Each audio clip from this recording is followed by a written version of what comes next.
Bethel. So, how was your Good Friday? If you're like me, when you get a question like that, you immediately start thinking back over the last 14 hours or so, and well, were there pleasant times, hard times, invigorating times, wearying times, enjoyment or pain? And you usually come up with something that encompasses all of that. Not too bad. Okay, everything's good. Can I tell you something about today? Today we were remembering the worst day of your life. Now, someone told me this morning of a dreadful event in their life on Good Friday several years ago. And every Good Friday, of course, that comes into memory.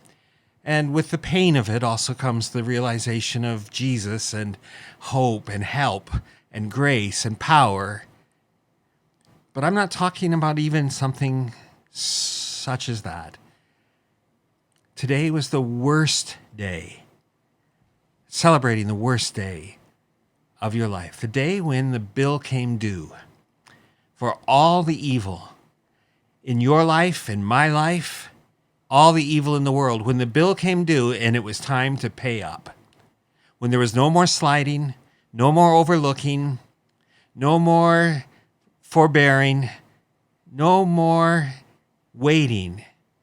It's time to pay.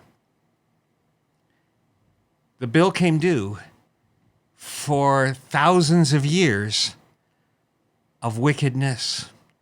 The bill came due for all the children who were sacrificed to Moloch, which God called the abomination, but also the children, over thousands, millions of them, perhaps billions, sacrificed to consumerism, to paganism, to materialism, to warfare, to hatred. The bill is due, God said.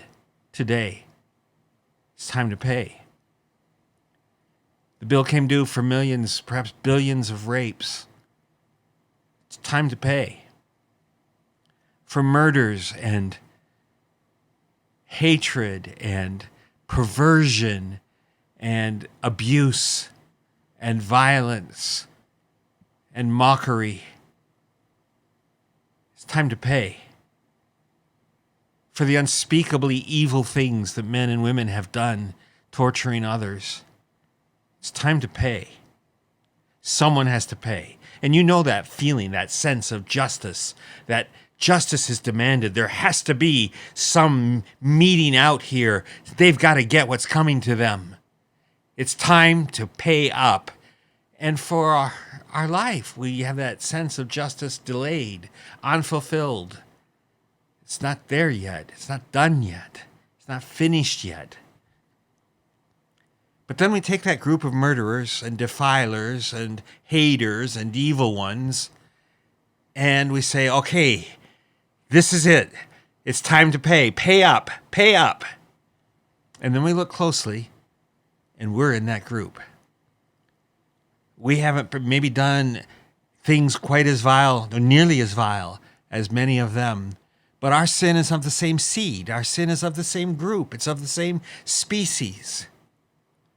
Our sin of self-righteous indignation or petty annoyance is of the same seed as the raging murder. Our determination to make our own rules and do our own thing is of the same seed as the adulterer. We can't pay. It's all come due. It's all due now, and we can't pay. How do we pay? How do we pay for lives? How do we pay for souls? God's given models all through the Old Testament, the rivers of blood that flowed, the reminder that you can't pay. You're not going to be able to cover this. You're not going to be able to pay when the bill comes, when the day arrives, where there are no more notices, when this is the day. Now is the day of judgment. Now it is appointed to man once to die and then to face judgment. This was that judgment day on that day. And hell shook and trembled and gaped, ready to swallow us up because we could not pay. And in the darkness and in the trembling defeat of the world, Jesus stepped forward. He picked up his cross. He stepped forward and said, I will pay. I will pay for all of it. I will pay for all of them. I will pay every farthing that is due to the last one to the end of days. I will pay. Take it out of me. Take it out of my flesh. Take it out of my soul. Take it out of my body. Take it out of me. I will pay. And sin was heaped on him. God made him to be sin for us. He who knew no sin, that we might become the righteousness of God in him. Our sin was heaped upon him and made to essentially be him. He was made to be sin. The sin of thousands of years, billions of people. Your sin, my sin, the sin of Saul of Tarsus, the sin of the child killers of Nineveh, whoever that it is, a mountain of sin buried him. Darkness took the earth, the sun disappeared, graves trembled, hell shouted, the Father abandoned, isolated, turned away from Jesus. And in that darkness, that betrayed abandonment, the flaming sword of justice that had descended at the Garden of Eden struck into the chest of Jesus and struck him with all the wrath of God again and again and again and again and again and again and again. Infinite soul pierced by the sword of justice. And Jesus shouted, it's finished. Literally, it is paid. It is all paid. It is all finished. There's nothing left. Father, for now he is in the arms of his Father. Into your hands I commend my spirit. And he was given to death. It was the worst day of our life.